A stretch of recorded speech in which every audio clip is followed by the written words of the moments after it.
how to find the wallet address on Paxful.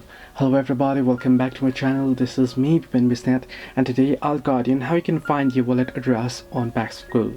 Well, the process itself is pretty simple and pretty easy, so let me guide you through quick and easy with this video. First things first, what you can do is simply go ahead and open up your Paxful wallet.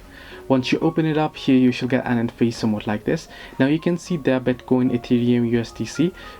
Simply tap on the particular token that you would like to receive. So if you want to receive the Bitcoin, then tap on Bitcoin. Then you can see at the bottom you'll get the option to send, receive and convert. Simply tap on the receive option and it shall give you your wallet address for your Bitcoin. So you can see your Bitcoin wallet address, your Bitcoin address particularly. You can copy and share it. Similarly, if you tap on Ethereum and tap on receive, then you'll get the address for it as well. So this is how you can get your Paxful wallet address. Hope this helped you. To like and subscribe, and do not forget to leave a comment down below if you have any further issues.